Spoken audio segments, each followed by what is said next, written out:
Well.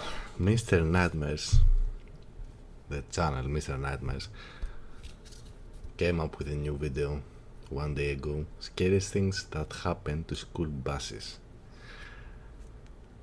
Man, I don't know what's so scary that could happen in a school bus, but we're gonna check it out, man. This is stories, creepy story. That's why I have the background like this. Yo, if you like the video, subscribe and leave a like. I will appreciate it. So, I know Mr. Nightmares have some true stories. Well, his fans probably sent him the stories, but who knows. Anyways, he claims that those are true stories, so I'm just gonna say it right now. Beware. If you can't handle horrors or something, yeah, get the fuck out of this video right now. Because this is the scariest things that happen to school buses. The title by itself. Scary as shit. Alright, let's go and check it out. July 15th, 1976, Chowchilla, Wait, do we have subtitles? Auto-generated? Nah. California. A day that the town would like to forget forever, yet remains a part of its history. At around That's what I'm talking about. Those are true stories, yeah? True facts. Let's 4 go. p.m., school bus driver Ed Ray was driving 26 students of Dairyland Elementary School home from a summer class trip to the Chowchilla Fairground swimming pool. Ray was described as a humble rancher with a humble day job. Stocky, about 55 years old, a guy you would not want to pick a fight with, a guy who works with his hands and doesn't talk much. On this particular day, Ed's bus was Damn, rowdy, he but fights? the kids all loved him for his patience and reliability. The kids were all loud and excited after just having spent the afternoon swimming. Some of them were even singing, but when the bus turns onto Avenue 21, Ray sees a white Dodge van blocking the road with its door open. He tries to weave around the empty van when a guy in overalls with a pantyhose covering his face jumps out in front of the bus with a revolver. The man walks With a revolver. Wait. That guy pulled up with a van, okay? And got a revolver in this bus, targeted on this with a bus. pantyhose covering his face jumps out in front of the bus with a revolver. He jumps out of the car with a revolver. My god, bro, what the fuck are you saying? The man walks to the driver's side window and asks Ed, with no intimidation in his voice, "Can you open the door, please?" For what? Bro, they're just kids, but Ed opens it. I'm Two sorry. more identically dressed figures jump I'm in. sorry for opposing. One with a rifle, which is quickly pointed at Ed. Everybody goes to the back of the driver. bus. The one without a rifle starts to drive, and the one with the revolver hops in the van to follow them. They drive about a mile and park the bus in a bamboo thicket. The entire ride was apparently so silent that it added to the pure horror of it. The bus was hidden near the Chowchilla River, and 12 kids were ushered into the white van that was following the bus. Ray and the other 14 kids got into the back of the second van that was waiting at the location, this one green. There was a partition separating the driver's seat to the back of the van, and all the windows were sealed. Ed and all the kids sat in the backs of these vans for 11 whole hours in the pitch black and extreme what? For 11 hours, bro? Are you kidding me? heats, all the while scared for their lives, not knowing what was going to happen next. Some of the older kids started to sing songs to try to lighten the incredibly horrible setting and make the younger kids feel better. Songs like "If You're Happy and You Know It." Meanwhile, back in town, You get kidnapped. Oh, what the fuck did I it do? only took You get kidnapped, yeah? 11 hours in the trip. You're by a van, you don't know what's going on. This kid starts singing, yeah. Fuck off, you little fucking cunt. Don't want you to hear singing, man.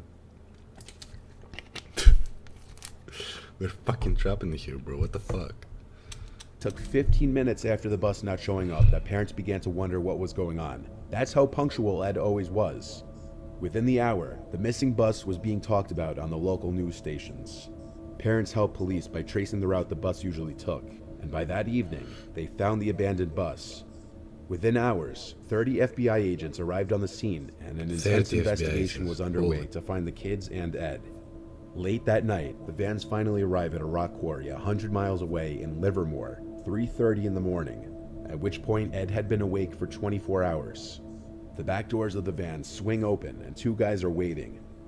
Ed is the first one out. He's handed a flashlight and then told to strip and then go down a hole with a ladder in it. Above ground, roll call is being taken for the children, and their names are written as they're made to leave the bus one by one. Then they're stripped and sent to join Ed down the ladder into what was referred to as the hole, which turned out to be an old moving van, which had been placed in a large dugout hole 12 feet underground. Ed immediately worried that the ceiling would cave in or that they'd suffocate. However, there were 2 air shafts, hoses that ran above ground to a tree. There were also some mattresses on the ground and a pathetic amount of necessities: Wonder Bread, peanut butter, potato chips, water jugs, and some holes carved for toilets. After all the kids were inside, one of the captors said, "We'll be back for you." Then Wait, so they kidnapped the kids, they kidnapped the driver, now they have them in this shithole? Yeah. For what? What's the reason behind this, bro? Like, what's you gonna get back from that? If you do a crime or something, what's up? You have to have a purpose behind the crime, right? What is the purpose of that? Like, kidnapping them, I think it's a crime by itself, but why would you want to kidnap someone and kids? You must be psycho, bro. There must be an explanation around this. And a steel plate slid over the entrance and was weighted down by something. They of course begged to be let out, and over the entrance and was weighted. The captor said, "We'll be back for you." Then a steel plate slid over the entrance and was weighted down by something. They of course begged to be let out, and many of the younger children screamed. Then they heard repeated thumps on top of the van. They couldn't see it, but their captors were shoveling dirt on top of the van, burying them alive. Holy fuck. Panic ensued in the trailer when it was realized what was happening. Ed tried his best to keep everybody calm. Ed and Michael Marshall, the oldest kid in the group, who was 14, started to push at the lid to try and open it, but it was pointless. So by now, Ed instructed everyone to eat and get some rest. 12 hours later, the food was all already consumed, and the ventilation system that was keeping the van cool stopped working, and the hot July air started to fill the tight space. On top of that, I would have panicked so fucking much right there. No food, fucking hot as fuck. We might as well fucking have sex in there, right? Without condoms, have kids or no that, or fucking care, bro. Fucking do. With the permission of the lady, of course, right? My god, why I'm making this scary thing so funny, bro? Man, the roof of but man, holy fuck. I'm sorry for laughing. This is the van started to cave in, and Ed knew time was very limited. The survivors, now adults, recount that around this time of the van were caving in and there was no food left, that they were starting to realize they wouldn't likely make it out of this alive. Ed and Michael started to pile up the mattresses in the trailer to get to the roof, which had been covered with a heavy sheet of metal and weighted down with 2 100-pound industrial batteries. After hours of effort, Ray and Michael wedged the lid open with a piece of wood and moved the batteries. They then dug away the remainder of the debris blocking the entrance. 16 hours after they had entered the van, the group emerged and walked to the quarry's guard shack, where a security guard called the police. Ed and the children were brought to a nearby jail, where they were fed and interviewed by police. So the captors were 3 men: Frederick Newall Woods, James Schoenfeld, and his brother Rick. Bro, their faces are so fucking creepy, but what I want to tell is, why do you do that? What did you get from it? Why did you pull up with a revolver to kidnap all those kids, man? In broad daylight, you know? Broad daylight, bro. Richard. Broad daylight. Frederick's family owned the quarry that the van was buried at. The 3 men were finding themselves in financial struggles, so they planned to hijack the bus and demand a $5 million ransom to release the group.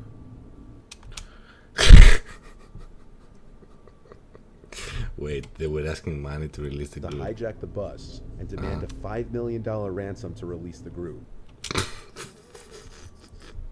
You gotta be so dumb, bro. You gotta be so dumb. But wait, who are you gonna ask the money from? Like the police, the mothers, the parents? Who is going to give you $5 million, bro? Who? Yeah. And if you do that, police is gonna get involved. One of the parents will say that my kid got kidnapped and this guy asks me for money. Of course the FBI is gonna search. Of course they wanna capture you. If the plan was going okay, because apparently didn't, they escaped by themselves. Man, some criminals are so dumb. But it was back in the day. I mean, back in the day, the FBI wasn't so great, was it? I don't know. The men would flee when they saw the group escaped, though, but they were found after a 2-week manhunt. They were found guilty and sentenced to life with the possibility of parole. Richard Schoenfeld was released in 2012, and James Wait, he's out? I'm glad I'm not going to school, bro. Schoenfeld was paroled on August 7, 2015. Frederick Woods was denied parole 15 times because he owned the quarry. However, in March of this year, he was granted parole as well. Rightfully so, people of Chowchilla and people around the world were sickened at the fact that the 3 men who committed this kind of monstrous act could ever roam the streets again. If Michael and Ed hadn't stepped up and dug the group out of that van, they likely would not have survived. Ed Ray died at 91 in May 17th of 2012, but he is still to this day remembered as a hero. Ed, what you just heard may perhaps be the most well-known near tragedy to happen to a school bus full of children. Oh, that's another story. Well,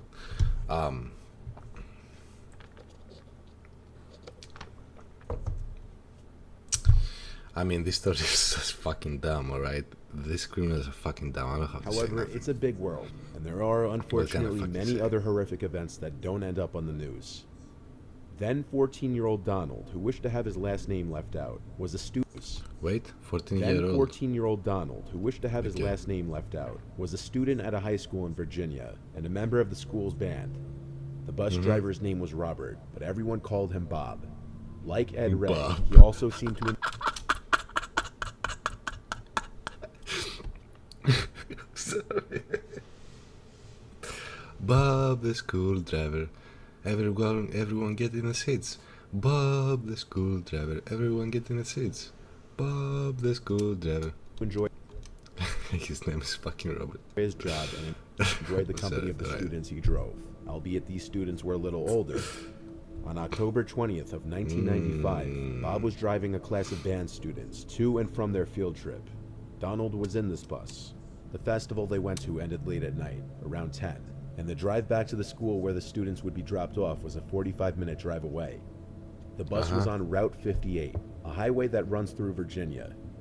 Given the rural setting, there were basically no other cars on the road, but even when one car was relatively close to the back of the bus, it wasn't any cause for alarm at first. But when the car would start to tailgate the bus, instead of simply going around it, especially when the bus and the car were the only vehicles in sight, the students near the back of the bus started to realize and discuss amongst themselves how strange it was. Yeah, of course. Bob the bus driver would switch into the left lane to get the driver off his ass. Bob the bus driver. Bob the Bob the school driver. Everyone get in the seat. Started to realize and discuss amongst themselves how strange it was. Bob the bus driver. Everyone get in the seats. Switch into the left lane to get the driver off his ass. And all the kids watched as the car floored it past the bus in the right lane. Some kids shouting things out the windows, to which the chaperone on the bus told the kids to knock it off. Donald recalls thinking the car was gone and it was just some aggressive late-night driver, when suddenly the bus slammed on the brakes so hard that everybody was slightly lifted from their seats, and there was an ear-piercing shriek from the brakes. The bus came to a halt on the middle of the highway, and Bob told everyone to remain calm. The bus went into reverse for a few moments, then back in drive to another halt. Bob shouted at everybody on board the bus to keep quiet and don't panic. And hearing those words made Donald, along with his friends he was sitting with, and every other student on the bus whisper amongst themselves nervously. There was shouting from outside the bus from multiple men's voices. Then the bus doors opened, and 2 men wearing black pullover masks armed with handguns came on board, yelling at everyone on the bus to shut up in response to a few students near the front screaming. One of the men with the guns announced to the entire bus to empty their wallets of all cash and take any jewelry off and to give it to them. So you're telling me you're gonna steal jewelry from the kids? Well, let me think about this, okay?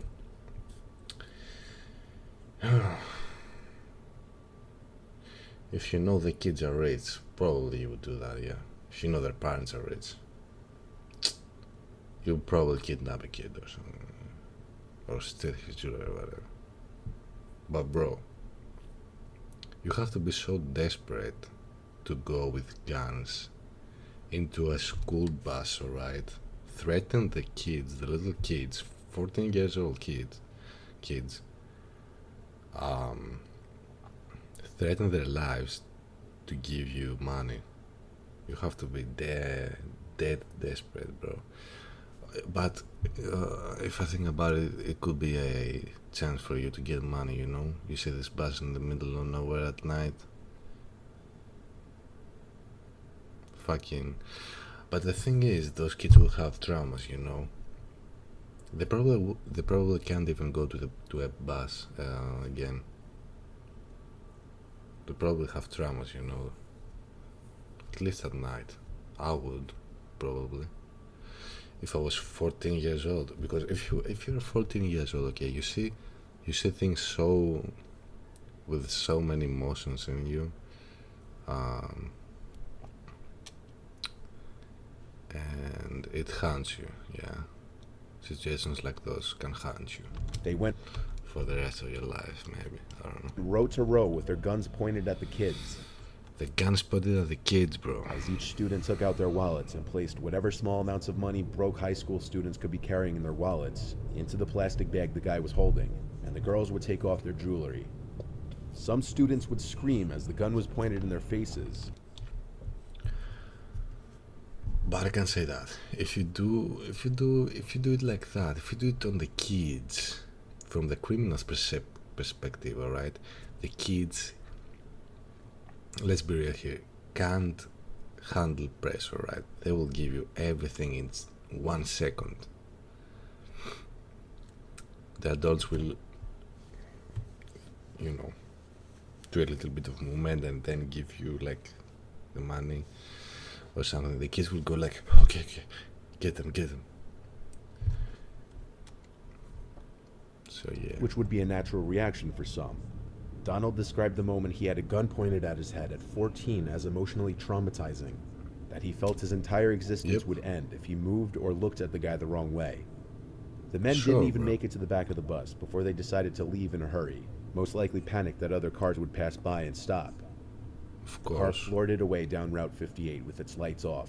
Its license plates had been covered, indicating it was a planned attack, if the guns and masks weren't already indication enough. Everyone on board made it home okay. Just most of the students, as well as Bob and the chaperone, had been robbed.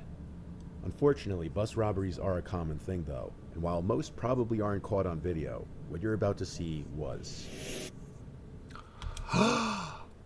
We're going to see a video now. School Hell bus yeah, traveling bro. along the N4 in Whitbank one Friday night this past February was attacked by armed robbers. Oh The shit. teachers did not know it at the time, but the robbers had laid out rocks on the highway, intending to cause damage to vehicles so that the drivers would stop and the robbers could steal from them at gunpoint. The bus was carrying 4 teachers and the driver. There were no pupils in the vehicle. They were traveling back to the school after an athletics meeting when they hit the rocks and ruptured a tire. There were 3 robbers. 2 were armed with guns and 1 with a knife.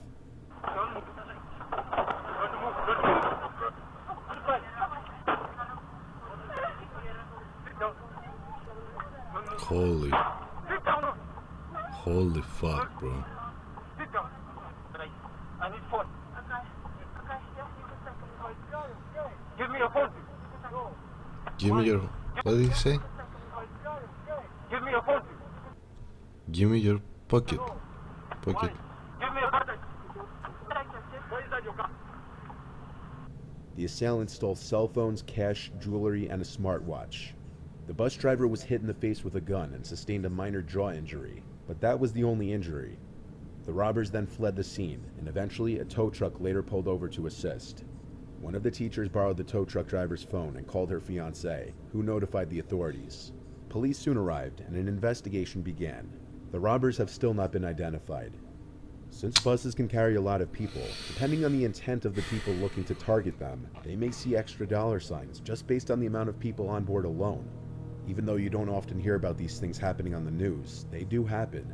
In such situations where people are armed with guns. Look, bro, look. I'm gonna tell you something, alright? What I see on the news is the top hot. The top hot news you will get on the news, right? And the found ones. You might have an event that was so tragically no sound would display it. It may have not been heard, it may have not been sent, and have not got investigated even by the police. Let me tell you something, man. If an event gets on the news, right, the police will do everything they can to catch those guys who did the crime, yeah? If the event doesn't go on the news, they will still try, but you know, maybe we didn't find, maybe we found them. If it goes on the news, boom, FBI, all of that is gonna get around it. They wanna have a good reputation for themselves, yeah? They wanna show you that, hey, we're the police, we're here for you. But only if it goes on the news, bro. I'm telling you, at least in my country, only if it goes on the news, you will see the FBI running at the criminal site, catching the predators, actually catching them. And then you will see the news. Yeah, we captured the. We're so proud for the police that were there. All of those who assisted. We captured the predators. We're so happy. We're here for you. Like, okay, yeah. You know, you get what I'm saying? If it doesn't go on the news,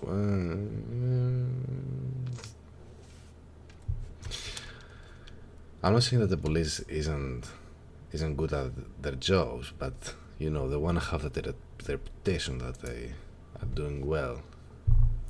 And to get a reputation that you're doing well, what's a better price from the news? You get me? Guns. It's always best to just comply with their orders. True, comply with their orders. True, that's true. Okay, Mr. Nightmare. Well, that was it. Okay, well, alright. Thank you so much for watching. Peace. See you in the next one.